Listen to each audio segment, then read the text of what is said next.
So today we are going to talk about acute inflammation. Our main objectives are introduction, cardinal signs of inflammation, causes of acute inflammation, sequence of vascular events in acute inflammation, mechanism of increased vascular permeability, and cellular events in acute inflammation. Now what is inflammation? Inflammation is a complex local response of the living vascularized tissue to injury and mainly consists of response of blood vessel and leukocytes. So inflammation भनेको के हो कुनै पनि टिस्युमा injury भएपछि त्यसको एगेन्स्टमा blood vessel and ल्युकोसाइट्सले जे response so गर्छ त्यसलाई नै के भन्छ इन्फ्लामेसन भन्छ सो सिम्पली इन्फ्लामेसनको के रोल छ to bring cell and molecules which are necessary for defense from the circulation to the sites where they are required. Thus it try to eliminate the offending injurious agents. Now inflammation is largely confined to the site of infection but can develop some systemic manifestation. Example, fever in bacterial or viral infection. What are the types of inflammation? Inflammation may be divided into acute or chronic type. Acute persists for shorter duration, that is for few seconds or few minutes or for few hours.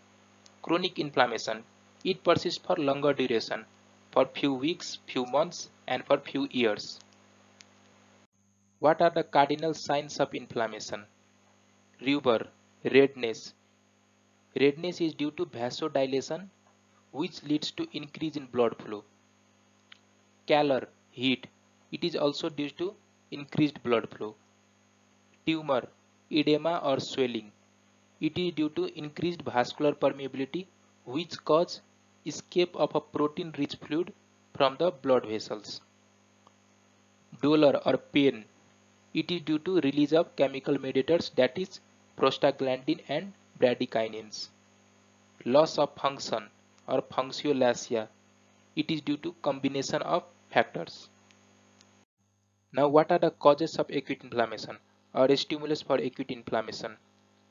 It might be due to infection, that is bacterial infection, viral infection, fungal infection and parasitic infection, and also due to microbial toxins, that is endotoxins secreted by gram-negative bacteria.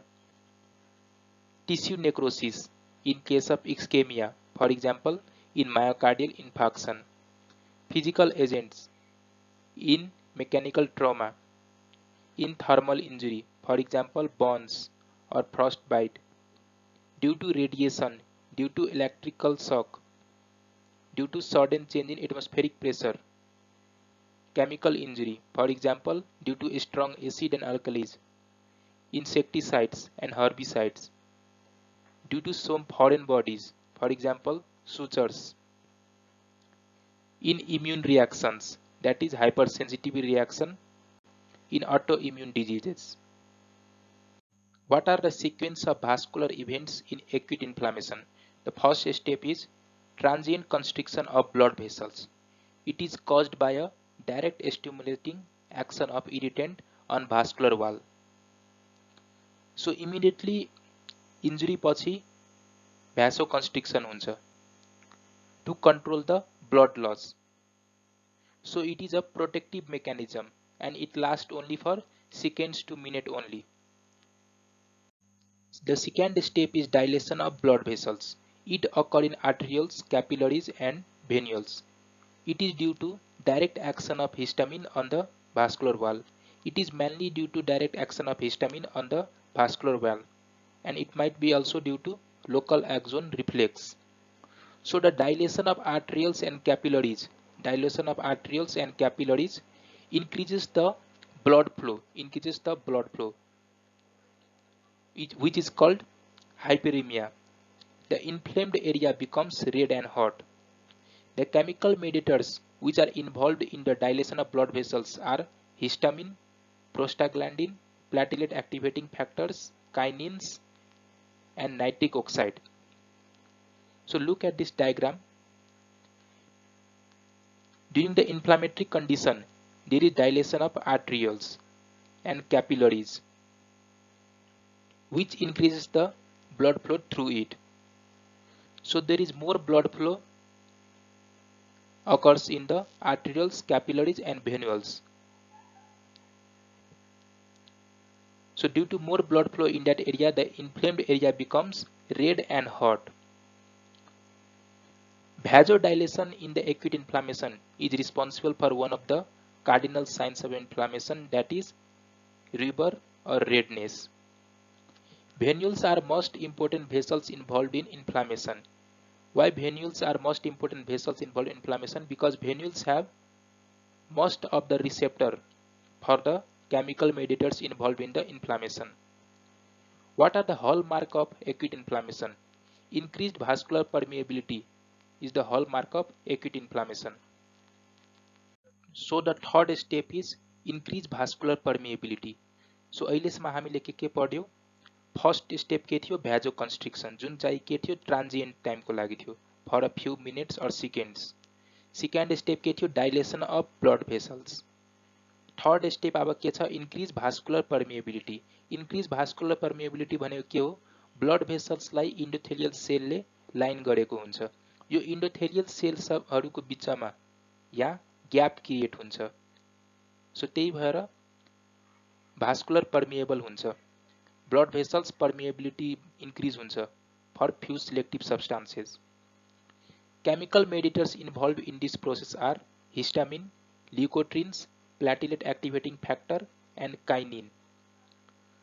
So epithelial सेलहरूको बिचमा gap create गर्ने 4-5 methods हुन्छ. The first one is contraction of endothelial cell, most common mechanism of vascular leakage. Contraction of epithelial cell, यो epithelial cell को contraction भएपछि के हुन्छ? बिचमा gap create हुन्छ. So it is the most common mechanism. It occurs immediately after injury, or it lasts for short time, that is 15 to 30 minutes.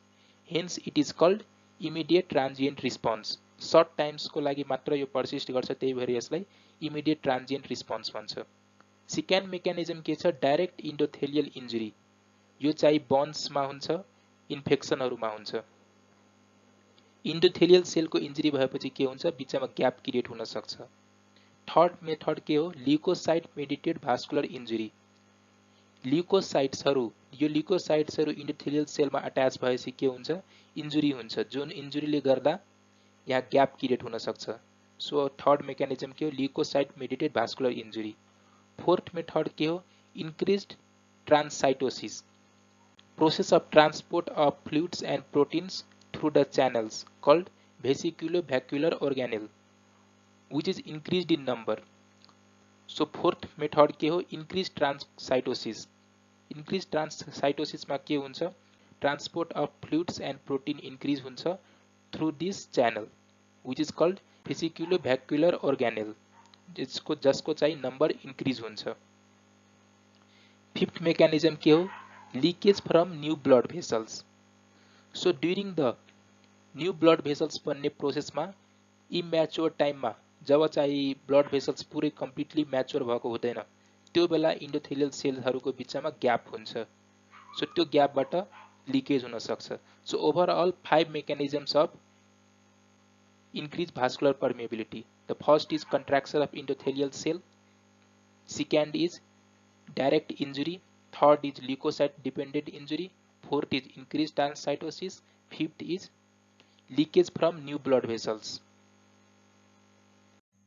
Now before going to fourth step of inflammation, let's talk something about fluid exchange between blood and extracellular fluid. Under normal circumstances, hydrostatic pressure pushes water and salt out of capillaries, which is nearly balanced by the colloidal osmotic pressure, which pull water and salt back into the vessels. During the inflammatory condition, there is increased vascular permeability, which create spaces between endothelial cell.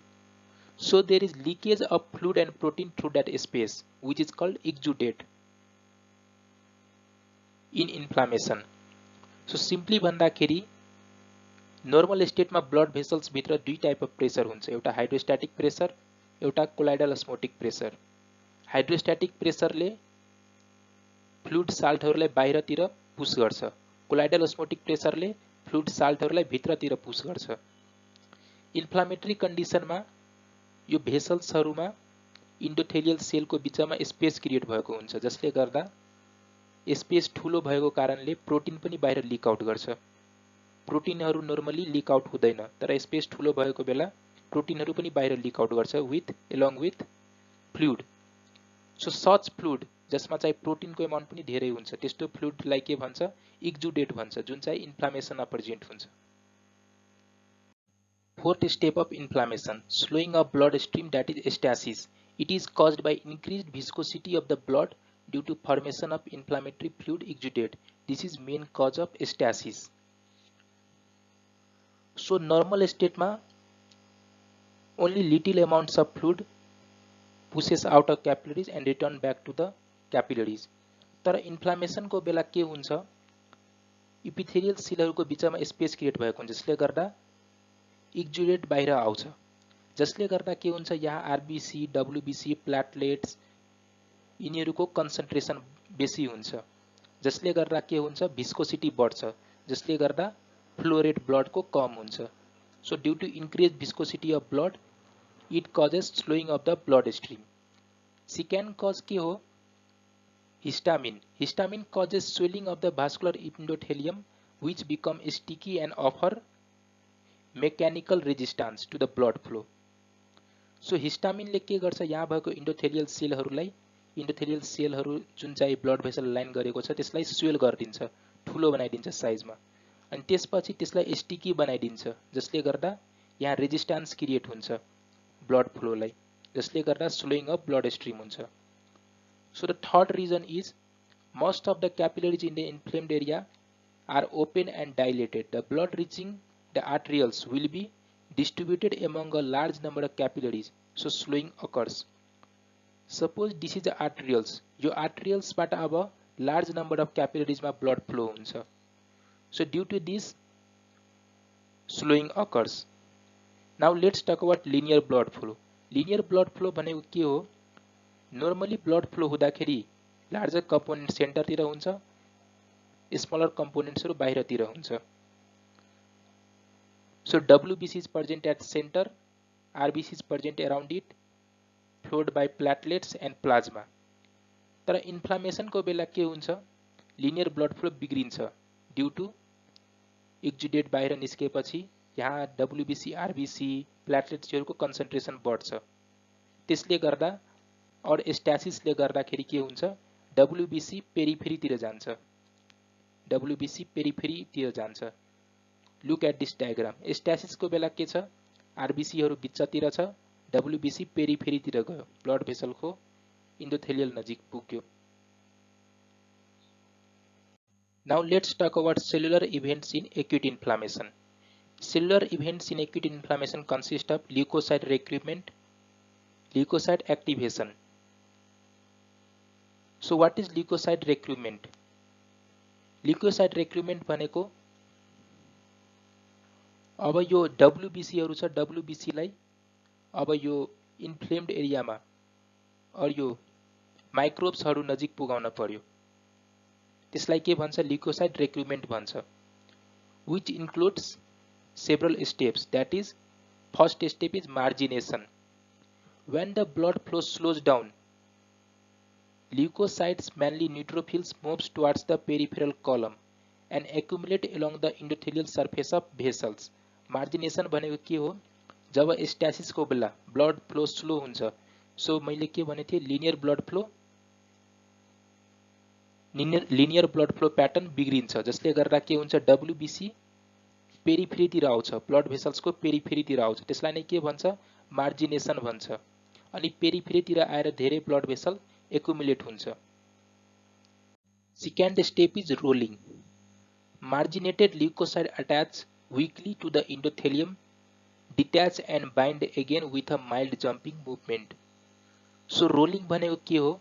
यो leukocytes फर्स्टमा suppose weekly यहाँ bind हुन्छ, weekly यहाँदेखि bind भएपछि पछि फेरि binding brake हुन्छ, यो बाइन्डिङ ब्रेक भएपछि फेरि जम्पिङ मुभमेन्टले अगाडि बढ्छ, फेरि यहाँ बाइन्ड हुन्छ, फेरि यो बन्ड ब्रेक हुन्छ, फेरि अगाडि बढ्छ, फेरि अगाडितिर बाइन्ड गर्छ।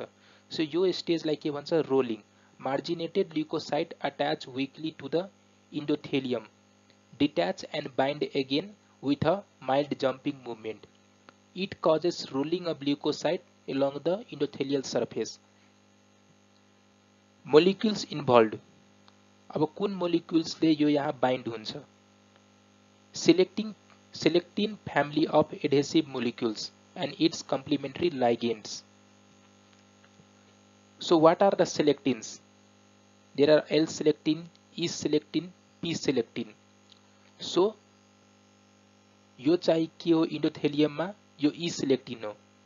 यो चाहिँ के हो? P-selectin हो. यो E-selectin and P-selectin प्रेजेन्ट हुन्छ इन्डोथेलियल सेलमा. जुन चाहिँ बाइन्ड गर्छ सेलुलाइल ल्युइस एक्स, जुन चाहिँ प्रेजेन्ट हुन्छ WBC को सर्फेसमा. सेलुलाइल ल्युइस एक्स जुन चाहिँ बाइन्ड हुन्छ E-selectin, P-selectin सँग. What are the chemical mediators involved in the process of rolling? Cytokines such as tumor necrotic factor, interleukin 1, IL-1 and chemokines, chemoattractant cytokines. Now let's talk about these types of selectin and its distribution. L-selectin are present in the neutrophils and monocytes. E-selectin are present in the endothelium. E-selectin are present on the endothelium. P-selectin are present on the endothelium. P-selectin are present on the endothelium. And what are the ligands of these receptors are cellular Lewis X, which are present on the WBC surface. So the third step is adhesion of leukocyte to endothelium. Till now, cellular events मा हामीले के पढ्यौ? सबसे first मा के भयो? मार्जिनेसन भयो, जसमा चाहिँ WBC ब्लड भेसल्स को भित्र मार्जिन तिर आयो. सेकेन्ड स्टेप के थियो? मार्जिनेसन पछि रोलिङ भयो. WBC ले के गर्यो? वीक बन्ड बनाउँछ इन्डोथेलियम सँग, बाइन्ड गर्छ, बाइन्डिङ टुट्छ, अगाडि बढ्छ रोलिङ मुभमेन्टले. अब थर्ड स्टेप के छ? Adhesion of leukocyte to endothelium. अहिलेसम्म वीक बन्ड बनिरहेको थियो, ब्रेक भइरहेको थियो. अब के हुन्छ? टाइट बन्ड बन्छ. अब टाइट बाइन्डिङ हुन्छ बिट्विन WBC और ल्युकोसाइट्स एन्ड इन्डोथेलियम को बिचमा टाइट बाइन्डिङ हुन्छ. So endothelium gets activated and leukocytes bind more firmly. कुन मोलिक्युल इन्भल्भ हुन्छ अब यो एडेसनमा? Molecule involves are integrins and corresponding ligands. WBC सर्फेसमा चाहिँ इंटेग्रिन मोलिक्युल प्रेजेन्ट हुन्छ अनि लाइगेन्ड्स चाहिँ इन्डोथेलियम सेलमा प्रेजेन्ट हुन्छ. What are the chemical mediators involved in this process? Endothelial cells are activated by cytokines, that is tumor necrotic factor and interleukin 1. So what are the chemical mediators involved in this process? Tumor necrotic factor and interleukin 1. Chemokines are chemoattractant cytokines, cause leukocyte activation and conversion of low affinity integrins on leukocyte to high affinity state, result in firm adhesion of leukocyte to the endothelium. So simply भन्दाखेरि यो tight binding कसरी हुन्छ? WBC को सर्फेसमा लो affinity state integrin present हुन्छ, जुन चाहिँ लो affinity स्टेटमा हुन्छ. तर यो केमिकल मेडिएटर्स को इन्फ्लुएन्समा यो लो एफिनिटी चेन्ज हुन्छ, हाई एफिनिटी स्टेटमा चेन्ज हुन्छ यो इंटेग्रिन. सो यो इंटेग्रिन अनि लाइगेन्डसँग टाइट बाइन्डिङ बन्छ. So what are the types of integrins? Beta 1 integrin, beta 2 integrin, LF1 1, beta 2 integrin MSC 1. So beta 1 integrin कहाँ प्रेजेन्ट हुन्छ? Monocytes and T cells. यसको लाइगेन्ड के हुन्छ? VCAM1 present on endothelial cell. Beta 2 integrin LFA1 present on neutrophils, monocytes and T cells. यसको पनि ligand के हो? ICAM1 जुन चाहिँ प्रेजेन्ट हुन्छ इन्डोथेलियम सेलमा. Beta 2 integrin MSC1 present on monocytes and dendritic cell. यसको पनि लाइगेन्ड के हो? ICAM1 present on endothelium cell. What is transmigration or diapedesis? Leukocytes migrate through the vessel wall by squeezing them through the intercellular junction between the endothelial cell. दुईटा endothelial cell को बीचको जंक्शनबाट ल्युकोसाइट pass हुने प्रोसेसलाई के भन्छ? ट्रान्समाइग्रेसन or डायापिडेसिस भन्छ. Molecules involved. These include a member of immunoglobulin superfamily called CD31 or PCAM1, that is platelet endothelial cell adhesion molecule. So यहाँ PCAM1 or CD31 को एडहेजनहरूले के हुन्छ?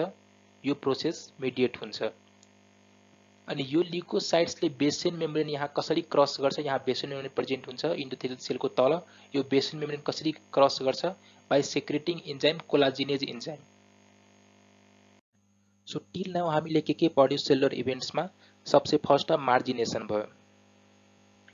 सेकेन्डमा त्यसपछि के भयो? मार्जिनेसन पछि रोलिङ भयो. Rolling of leukocytes on the surface of endothelium. Rolling भएको बेला बन्डिङ कस्तो थियो? वीक थियो. त्यसपछि टाइट बाइन्डिङ भयो. त्यसपछि के भयो? डायापिडेसिस भयो. डायापिडेसिस भएपछि अब यो ल्युकोसाइट्स बाहिरतिर आयो ब्लड भेसल्सको. अब यो ल्युकोसाइट्सलाई माइक्रोब्सको डाइरेक्सनमा लग्नलाई के चाहिन्छ? केमो अट्र्याक्टेन्ट चाहिन्छ. त्यो process of migration of leucocytes towards the inflammatory stimulus, त्यो प्रोसेसलाई के भन्छ? केमोट्याक्सिस भन्छ. So what is chemotaxis? Process of migration of leukocytes towards the inflammatory stimulus in the direction of the gradient of locally produced chemoattractant. So inflammatory stimulus केही पनि हुन सक्छ. Injury हुन सक्छ. Injury might be due to bacterial, viral, fungus केहीले पनि हुन सक्छ. सो त्यो इन्जुरीतिर लग्ने प्रोसेसलाई ल्युकोसाइट्सलाई त्यो इन्जुरीतिर लग्ने प्रोसेसलाई के भन्छ? केमोट्याक्सिस. सो त्यो केमोट्याक्सिस कसले गर्दा हुन्छ? Chemoattractant. Chemoattractant bacterial इन्फेक्सनमा एन फर्माइल मिथ्योनिन हुन्छ. अर्को पनि केमो अट्र्याक्टेन्ट्स हुन्छ. So what are the chemoattractants in inflammation? Bacterial products, that is N-formyl methionine. Others chemo attractants are cytokines, that is mainly chemokine family. Example interleukin 8. Complement components, that is C5a, C3a. Arachidonic acid metabolites, that is leukotriene B4, LTB4. What are the mechanism of chemotaxis? Binding of chemoattractants to the specific receptors on the surface of leukocytes. By some mechanism, increase in cytosolic calcium, which increases polymerization of actin and locomotion of leukocytes occurs. So के हुन्छ? Chemo अट्र्याक्टेन्ट्स ल्युकोसाइट्सको सर्फेसमा bind गर्छ कुनै रिसेप्टरमा, जसले गर्दा के हुन्छ? कुनै मेकानिजमले cytosolic calcium increase हुन्छ. यहाँ भित्र क्याल्सियम इन्क्रिज हुन्छ. क्याल्सियम इन्क्रिज भएपछि के हुन्छ? पोलिमराइजेसन अफ एक्टिन हुन्छ. एक्टिनको पोलिमराइजेसन भएपछि के हुन्छ? लोकोमोसन हुन्छ, मुभमेन्ट हुन्छ यो ल्युकोसाइट्सको. Now sixth step is accumulation of leukocytes at the site of infection and injury. Chemotaxis भएपछि अब के हुन्छ? एक्युमुलेसन हुन्छ ल्युकोसाइट्सको. यहाँ धेरै ल्युकोसाइट्सहरुको एक्युमुलेसन हुन्छ. At the site of injury. Injury कहाँ भएछ? त्यो साइटमा एक्युमुलेसन अफ ल्युकोसाइट्स हुन्छ. which is achieved by binding of leukocyte to the extracellular matrix protein through integrins and CD44 molecule. So your accumulation of leukocyte at the site of infection and injury, it is mediated by integrins and CD44 molecules. अब accumulation कुन type को हुन सक्छ? यहाँ ल्युकोसाइट्सहरु inflamed एरियामा, कुनै पनि inflamed एरियामा ल्युकोसाइट्स कस्तो टाइप को हुन सक्छ? either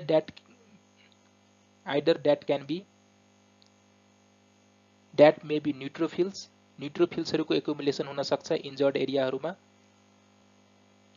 मोनोसाइट्सको पनि एक्युमुलेसन हुन सक्छ. इन्फ्लामेसन भएपछि फर्स्ट 6 to 24 आवरमा न्यूट्रोफिल्सको एक्युमुलेसन हुन्छ इन्जर्ड एरियाहरुमा. नेक्स्ट 24 to 48 आवर्समा मोनोसाइट्सको एक्युमुलेसन हुन्छ इन्फ्लेम्ड और इन्जर्ड एरियामा. Now after leukocyte recruitment there is leukocyte activation. Leukocyte रिक्रुटमेन्टमा के भयो? WBC इन्फ्लेम्ड र इन्जर्ड एरियाको नजिक पुग्यो, त्यहाँ एक्युमुलेट भयो। अब के हुन्छ, ल्युकोसाइटको एक्टिभेसन हुन्छ। It is simply called phagocytosis, जुनमा चाहिँ ल्युकोसाइटले रिकग्नाइज गर्छ माइक्रोब्स अर डेड सेललाई, त्यसपछि त्यसलाई इन्टर्नलाइज गर्छ, त्यसपछि त्यसलाई डाइजेस्ट गर्छ। This process is called phagocytosis. So activation of leukocytes, recognition of microbes or dead cell by the leukocyte receptor initiates several responses in the leukocytes together known as leukocyte activation. Many leukocytes recognize, internalize and digest foreign material, microorganisms or cellular debris by a process called phagocytosis. यसमा तीनवटा step हुन्छ। It consist of 3 steps, recognition and attachment. Second step is engulfment. Third step is killing or degradation of ingested material. Now let's talk about recognition and attachment. Receptors on the surface of phagocytic cell recognize components of microbes and necrotic cell. Leukocytes express several receptors that recognize external stimuli. These include receptor for microbial products, example toll-like receptor. G protein couple receptor recognize N-formyl methionine residues. Receptor for cytokines, that is interferon gamma, and receptor for opsonins.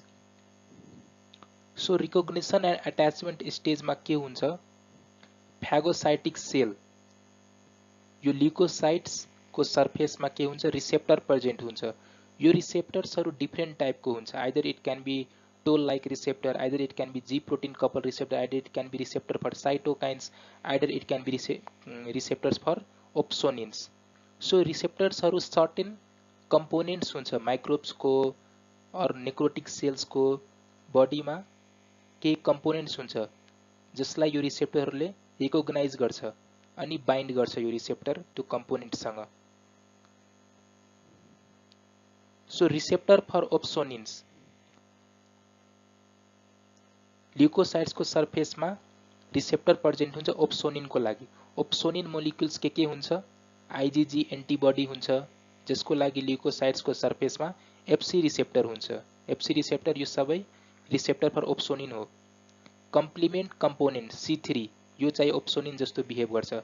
यसको लागि कुन receptor हुन्छ, type 1 and type 3 complement receptor. त्यसपछि collectins यो चाहिँ के हो, ओप्सोनिन हो। यसको लागि रिसेप्टर के हुन्छ, C1q रिसेप्टर हुन्छ।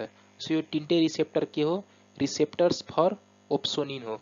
यो सबैको लागि ओप्सोनिन मोलिक्युल के हो, यो हो। सो इन्डिभिजुअली यो ओप्सोनिनसँग यो रिसेप्टर बाइन्ड गर्छ, यो ओप्सोनिनसँग यो रिसेप्टर बाइन्ड गर्छ, यो ओप्सोनिनसँग यो रिसेप्टर बाइन्ड गर्छ। Next step in phagocytosis is engulfment and formation of phagocytic vacuole. Phagocytosis is dependent on polymerization of actin filament. So engulfment process मा के हुन्छ, phagosome को फर्मेसन हुन्छ। phagosome फर्मेसन भइसकेपछि phagolysosome को फर्मेसन हुन्छ। यो ल्युकोसाइट्सले के गरिरहेछ, अब यो माइक्रोबियल प्रोडक्ट्स, नेक्रोटिक सेल, त्यो इन्फ्लेमेटरी स्टिमुलसले अब इन्गल्फ गरिरहेछ। थ्रु दैट रिसेप्टर बाइन्ड भइसकेपछि त्यसपछि इन्गल्फ गरिरहेछ। So phagosome, what is phagosome? Extension of cytoplasm of leukocytes form pseudopods surrounding the particle to be ingested and form a vesicle or vacuole called a phagosome. So यो ल्युकोसाइट्सले के गर्यो, pseudopod like structure बनायो। pseudopod like जुन चाहिँ surround गरिरहेछ पार्टिकल्सलाई, जुन particle यो blue पार्टिकललाई ingest गर्न छ त्यो पार्टिकललाई सराउन्ड गरिरहेछ। त्यसपछि के बनायो, यो भ्याक्युल लाइक स्ट्रक्चर बनायो। त्यो भ्याक्युल लाइक स्ट्रक्चरलाई के भन्छ, phagosome भन्छ। त्यसपछि what is phagolysosome? The membrane of phagosome fuses with the membrane of lysosome to form a phagolysosome. Lysosomal granules are discharged into the phagolysosome. Membrane of phagosome, यो membrane of phagosome fuse हुन्छ membrane of lysosome to form a phagolysosome. अब त्यसपछि यो lysosomal granules अब यसमा secrete हुन्छ, discharge हुन्छ फागोलाइसोजोममा। Now last stage of phagocytosis is killing and degradation. Killing and degradation of ingested microbial agents or particles occur within neutrophils and macrophages. Most important agents which kill these microbial agents are oxygen dependent, oxygen independent. Oxygen dependent ma reactive oxygen species MPO system. Oxygen independent ma reactive nitrogen species derived from nitric oxide and lysosomal enzymes. Now let's talk about mechanism of oxygen dependent killing. During this process, NADPH is converted into NADP in presence of enzyme NADPH oxidase, which are present in the wall of phagolysosome. During this process, molecular oxygen is converted into superoxide ion, which is converted into hydrogen peroxide. This hydrogen peroxide is insufficient to kill most of the microbes by itself, but the enzyme myeloperoxidase present in the eosinophilic granules of neutrophils convert it into a powerful reactive oxygen species, that is hypochlorous free radical, which cause destruction of bacteria by halogenation. Other methods के हो अब किल गर्ने leucocytes भित्र ब्याक्टेरिसाइडल permeability increasing protein हुन्छ, यसले चाहिँ killing प्रोसेसलाई promote गर्छ, किल गर्न हेल्प गर्छ। लाइसोजोम्सको इन्जाइम्सहरू जसले चाहिँ डिग्रेडेसनमा हेल्प गर्छ ब्याक्टेरियल कोटको। त्यसपछि मेजर बेसिक प्रोटिनहरू हुन्छ, त्यसपछि डिफेन्सिनहरू हुन्छ। त्यसपछि अर्को मेथड चाहिँ के हो किलिङको neutrophil extracellular traps or NETs. यसमा के हुन्छ in response to inflammation or inflammatory mediators न्युट्रोफिल्सले एउटा ट्र्याप बनाउँछ, जुन ट्र्याप चाहिँ केले बनेको हुन्छ nuclear chromatins with granule protein. यो ट्र्यापले के गर्छ this trap prevents the spread of microbes by trapping them in the fibrils. फाइब्रिल्समा ट्र्याप गरेर यसले के गर्छ स्प्रिड अफ माइक्रोब्सको स्प्रिडलाई प्रिभेन्ट गर्छ।